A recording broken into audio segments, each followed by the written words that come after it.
Terra's Story, Chapter 31. They stared at each other, speechless. Terra was the first to come to. Wait a minute, Cap. You might not remember anything consciously, but that doesn't mean it can't be called up from your subconscious. He looked thoughtful, pondering this new idea. Yeah, I guess that's right, Terra. And it's true for all of us. So what do we do now? Call in a hypnotherapist, or do you know someone who can time travel? He was making a smart-ass comment, but when he saw the look that passed between Terra and Joni, he rolled his eyes. Aw, come on, Terra. He tapered off, narrowing his eyes and studying her. Do you know someone who can time travel? Or who can somehow get us a lead that will take us to the money and the perpetrators before they vanish? Terra didn't know how she could be so sure, but she was, and she was certain enough to make the call immediately. It's 6 hours earlier on Molokai than here, and it's almost 10 o'clock here now, so, no, 4 a.m. is too early. Simeona's never up before 6, or even later if she's been in ceremony half the night. We'd better wait. I can send a text to Kayla, though, maybe get some idea when would be reasonable to call her. Cap nodded. Yeah, give him a heads up what's going on. And while we're waiting, go through what you're thinking, Terra. I won't pretend to have any idea how this could work. While Terra tapped out a message on her phone, he went around behind his desk, sat in his big old chair, leaned back and plopped his feet on the desk right on top of the papers and file folders, and closed his eyes. Damn, I'm tired. Feels like every bit of energy has been sucked out of me. Brian and Joni exchanged a worried glance. Was this a symptom of some kind of mind control? Joni's mind raced back to the stories of Mad Marius, using the energy of his minions for his own purposes.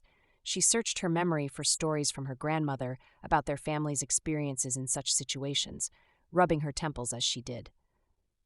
Brian, pull up a search engine and see what you can find on, try energy vampires, also succubus. He did. There's quite a bit here, mostly about humans, though here's another site that says, an energy vampire can be on the physical plane or in the spiritual realm.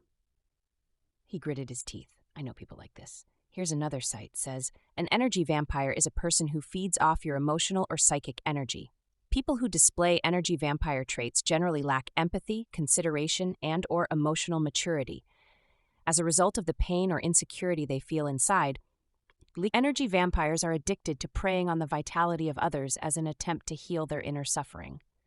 Joni shook her head. No, we're dealing with something different here. Try succubus. She shivered as a wave of unease crawled up her spine. She waited while Brian navigated the search.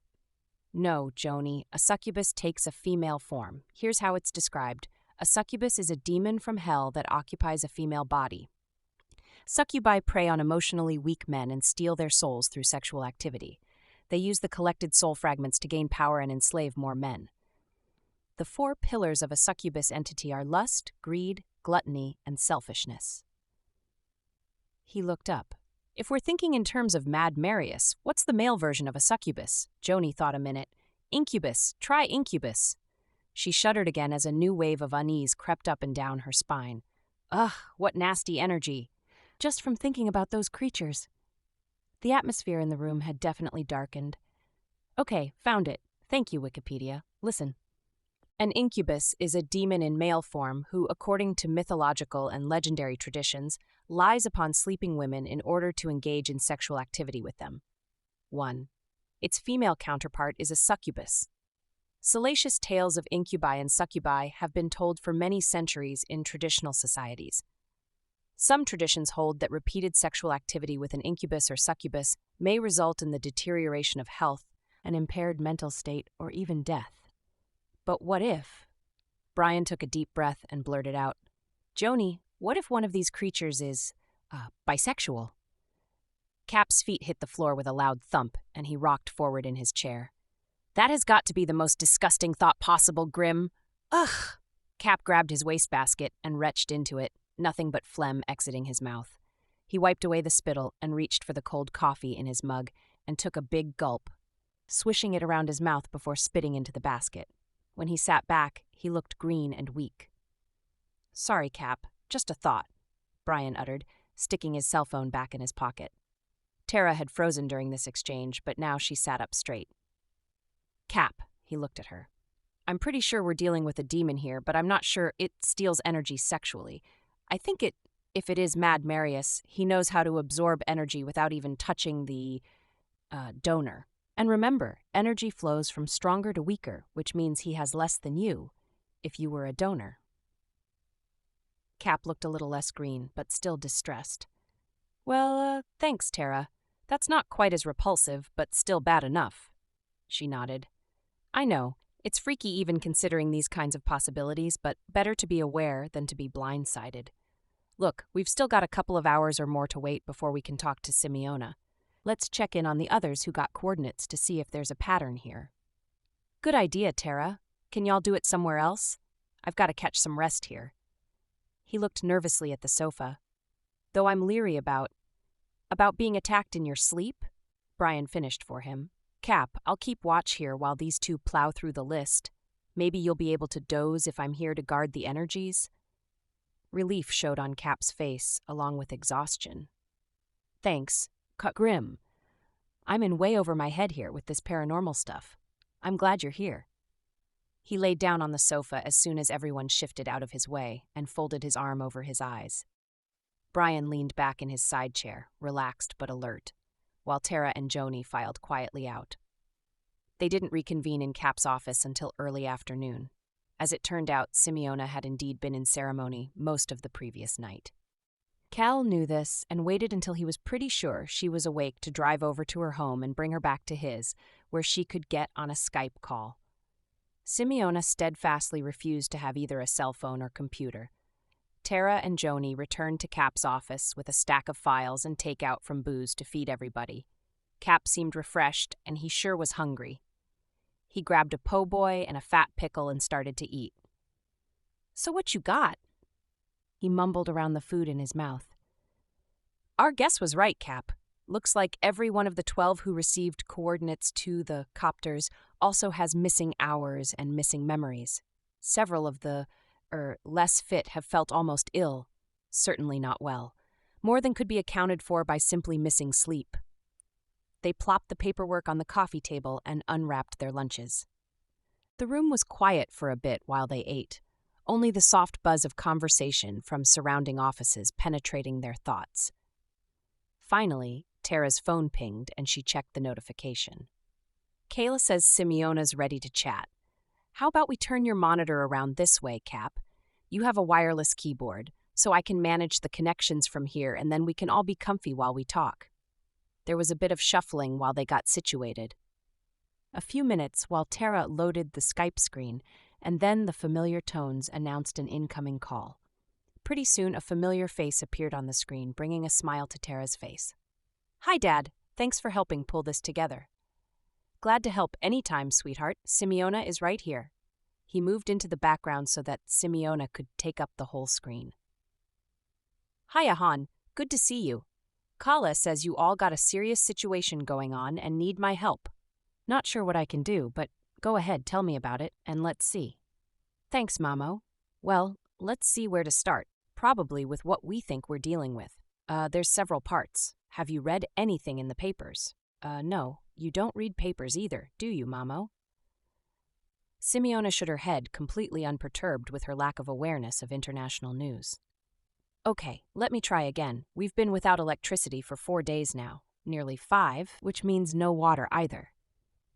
The purification plant can't work without power, and neither do the pumps that distribute clean water. This happened deliberately, by some criminals holding the municipality hostage for a $12 million ransom. The ransom was paid last night, and we're waiting for repair crews to restore the system after the perps sent diagrams of where the breaks are. That's one thing. Terra paused to let Simeona assimilate that piece of the story. Wow, that's awful, Han. But since you all paid the ransom and looks like electricity is going to be restored soon, I don't know what I can do. What are you thinking? Simeona's broad brown face looked perplexed. It's the second part we need your help with, Mamo. The mastermind behind this whole situation is the, man called Mad Marius, who is currently incarcerated and has been for several years. Terra paused, noting Simeona's frown. Wait, Mamo, there's more. This is the guy you and Mama said is the ancient evil wizard, and maybe something more frightening. Energy vampire. Terra didn't expand on their worst fears, not yet. At least able to take over someone's consciousness, leaving them with missing time and, even worse, missing energy. The ransom money was delivered by a dozen remote-controlled miniature helicopters. We'd hoped to follow them and see who picked up the cash so we could collar them. We did not expect to have the key officials who had received instructions on how to deliver the cash to the copters to be the ones who collected the cash that was parachuted into undisclosed locations. Nor did we expect each of these officials to have no recollection of the event. And if Mama hadn't spelled Joanie, Brian, and me to sleep, I guess we would have been puppets too. Or maybe, could it have been because we shapeshifted? Did using our consciousness that way keep us from being controlled the way the others were? Terra noted the stunned expressions around her, then continued. Anyhow, Mamo, we're really concerned about how these people were taken over and made to do something contrary to their values.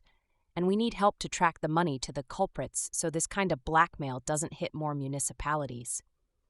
Terra realized she had been talking really fast and slowed down to take a deep, calming breath. Nobody spoke for several minutes while Simeona processed all Terra had told her. When she did begin to speak, her face was serious. So what you're really needing is to track through last night to see who's behind a crime this big, where the money got to, and how to deal with the person or persons who are able to make people do things against their nature. Am I close? When Simeona pursed her lips like that, the wrinkles around her mouth seemed to reach the frown on her forehead. Yes, that's about it. What do you think? Terra asked, not sure whether to offer any more of their theories. She didn't have to wait long. Well, it's pretty clear that this wizard is powerful and dark. When I feel into his energy, she had closed her eyes and seemed a distance off. Honestly, girl, he feels like a demon who steals energy from humans to sustain himself unnaturally. She opened her eyes and stared into the screen. Sorry, but that's what I'm getting. This is a mean one, too, a dangerous entity. As for the money, she closed her eyes and tilted her head as though listening. I can see the energetic tracks, Terra, but to follow him to whoever has the money now will take some time and some intense listening. She squeezed her eyes and pursed her lips even tighter. But I can tell you already that this darkness is dangerous. Real dangerous. Terra stilled at learning that Mamo could indeed track something as substantial as millions of dollars through distance and even time. Dangerous in any kind of, special way? She asked, needing but not really wanting to hear the answer. Dangerous in the lose pieces of soul, maybe even life itself kind of way, girl. I'm glad you got hold of me and didn't just try to take this on yourself. I'm not going to take it on by myself either. I'm going to call in my strongest ally, Han. You mean Mama? Terra whispered. Yep, that's exactly what I mean. Simeona nodded her head emphatically. So we gonna do this tonight, and you all are gonna help too. You got someplace out in nature you can convene. We're gonna need help from the elements too, girl, from Mother Earth herself. Terra looked around the room. Everyone was nodding. Yes, Mamo, we can work at the park near where I live. Ah, yes, the one with the lake where you had such a good time, eh? Simeona smiled. Yes, that'll be a good place. Now I'm going back to the cave with the sacred pool, so you best give me plenty of time to get there and confer with Mama. We'll be working in full dark too, so you all coordinate with Kayla to start by 1:00 my time. That'll be... She turned to ask Kaylee. They could hear his reply. 4:00 am your time. And then... Simeona grinned real big. And then we'll go into no time. Okay, Mamo, we're gonna sign off now. Last night was a short night, and this one will be too. So we'd best try to get some sleep beforehand. Terra was already tired, though excited about what was to come. Simeona's broad brown face had been replaced by Kal's thinner brown face, which reflected the seriousness of what they were about to undertake. Take care of yourself, daughter. When Simeona says this is dangerous work, well, you know she doesn't often make statements like that. I know, Dad, but we already knew that, because of the extent of the impact this power outage has had on the whole city, as well as the impact on certain individuals trying to resolve the problem.